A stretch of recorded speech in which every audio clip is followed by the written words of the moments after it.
Hello BookTube, it's Ben here from the History Fella channel.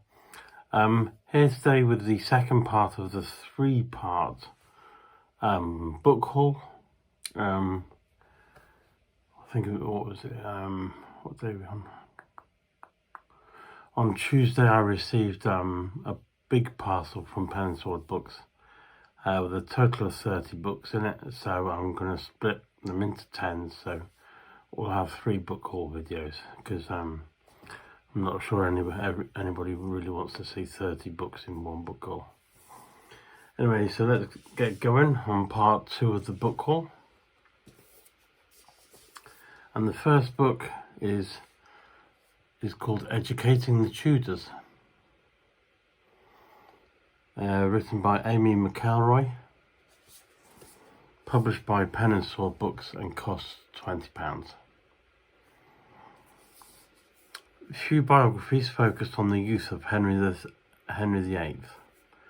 The common people of Tudor England are not often the focus of books. Educating the Tudors not only looks at Henry, but also his siblings and his children. There are a few works focusing on scholars and tutors of the Tudor era. They're kind of like a brief description, but it sounds quite interesting, really. That's Educating the Tudors by Amy McElroy. Like I said in the previous video, if you fancy any of the books, there'll be links to Pen and Sword Books down below this video. Please feel free to go and visit, and you'll often find that the books are often cheaper through those links, so please feel free to pop along and have a visit and pick up a bargain. Right, the next book is probably the one I'm most looking forward to reading. It's called The Battles That Created England, 793 to 1100. That's written by Arthur C. Wright. The subtitle is How Alfred and His Successors Defeated the Vikings to Unite the Kingdoms. It's published by Frontline Books and priced at £25. And there's a large quote on the back, which I shall read. As yet the tide still covered the causeway, but the English were drawn up in an array on the bank, and so the two forces faced one another across the Panther (Blackwater). Once again these Vikings are the men of the ash ships. Here stood, Brythnord, I presume a Viking name. As the flood ebbed, 3 men stood forward from the East Saxon host, for even today the landward end of the causeway drains the fastest. These men now struck down any who dared advance, so what the Vikings began to crave leave to come over to the land. That's a quote from the Battle of Maldon in 991. There we go, that's The Battles That Created England by Arthur C. Wright. How Alfred and his successors defeated the Viking horde.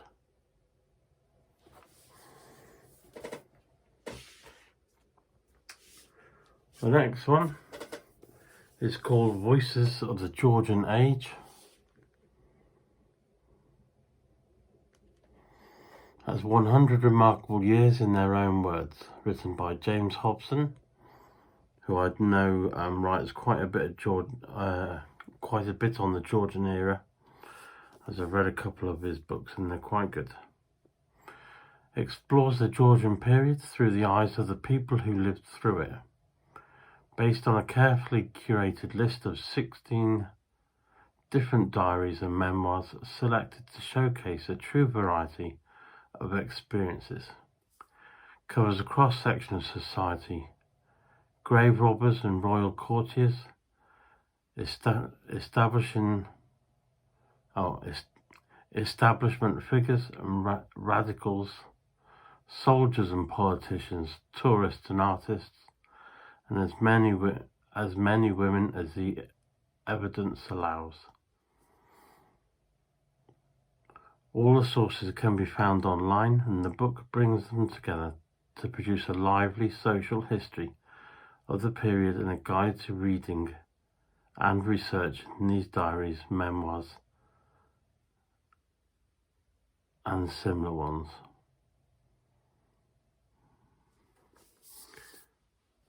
And that's published by Pen and Sword Books, priced at £22. I'm actually quite looking forward to this one.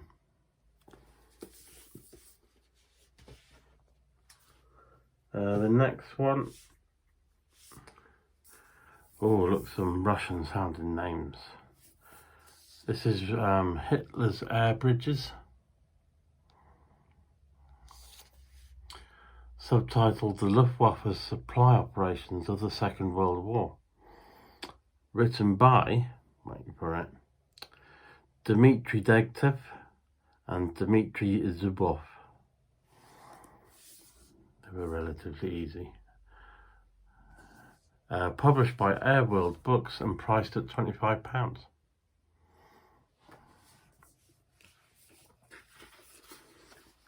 From the first paragraph from the inlay.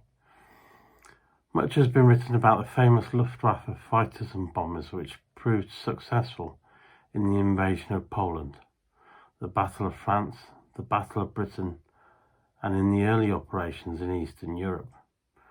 Little attention, however, has been focused on the Luftwaffe's transport aircraft, which often played a vital role in supplying the German forces in every theatre. Which is true. You don't really hear much about the like the big planes carrying all the men and equipment and doing quite a lot of the hard work. So that looks good. That's called Hitler's Air Bridges. The Luftwaffe's supply operations of the Second World War. Again, you can see follow the link down below this video.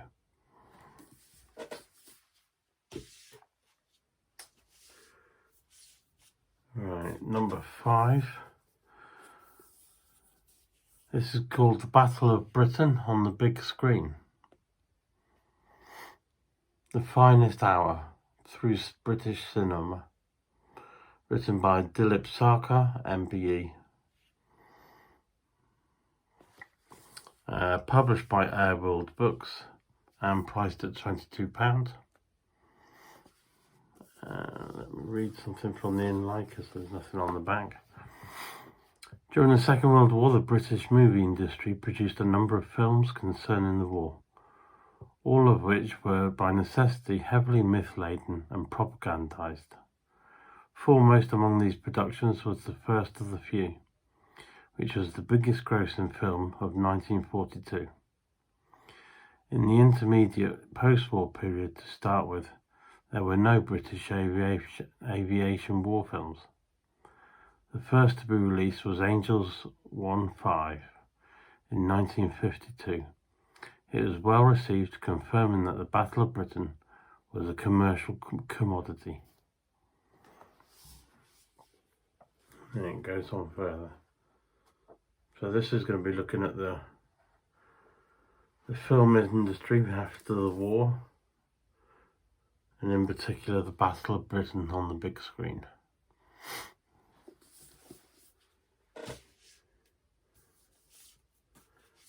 Right, the next one. Okinawa and the Last Naval Battle of World War II. The official Admiralty account of Operation Iceberg, compiled by John Green. Published by Frontline Books and priced at £25. Now this says official Admiralty account, so it might be a bit... The official Admiralty account of Operation Iceberg. So that means it might be a bit dry, a bit boring, because it's been written by naval men writing a report on how they saw their part of the war. And some people would say that was a bit dry and, you know, can be a bit one-sided or boring, but they're actually quite informative, and you're guaranteed to get all the information, so it should be quite a comprehensive book. That's Okinawa, the last naval battle of World War II.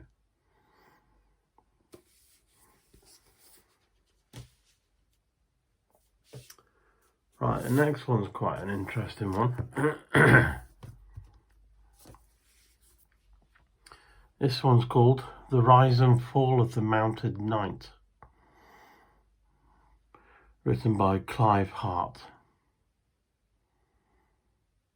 Priced at £25 and published by Pen and Sword Books. Now again, there's no text on the back, so if I just read you the first bit from the inside. The medieval mounted knight was a fearsome weapon of war, captivating and horrifying in equal measure. They are a continuing source of fascination. They have been both held up as a paragon of chivalry, whilst often being condemned as oppressive and violent. Occupying a unique place in history, knights on their war horses are an enigma, hidden behind their metal armour and seemingly unreachable on their steeds. This book seeks to understand the world of the medieval knights by studying their origins and their accomplishments.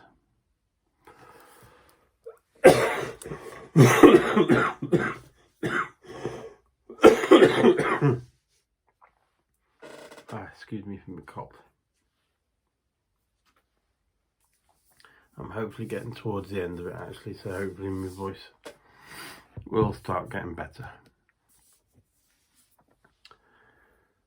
Right, the 7th book is called Combined Operations, an official history of amphibious warfare against Hitler's Third Reich in the Second World War.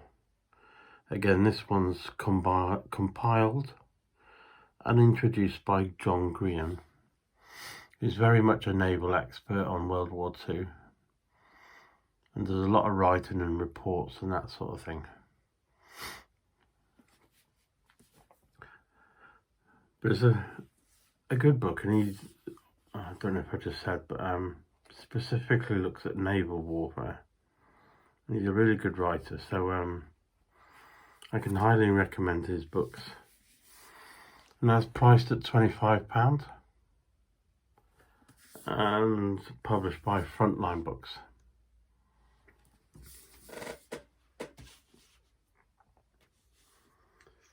Here we have the latest Battleground book by Jerry Merland. This is called The Western Dunkirk Corridor of 1940.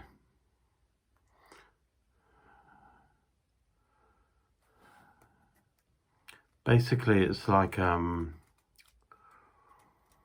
cross between a mini a history book and a mini touring guide or a walking guide. They recommend these particular books for when you go travelling around northern France, visiting the various places. They do them for the Great War, World War One, and also World War Two. And it gives you basically all the war information you need that happened in that particular area. Lots of photographs, maps, information, diagrams, basically anything you could want. But what it also does near the end of the book is it gives you up-to-date photographs or recent photographs showing you where you can stay, or this building is now here and this is what it looks like, and how that coincides with the particular battle, sort of thing. But it's a really good read if you're interested in doing war walks or war tours. Then these are certainly an excellent book to have with you, and they do them in these small, easy to carry in your pocket guides. That's the Western Dunkirk Corridor of 1940.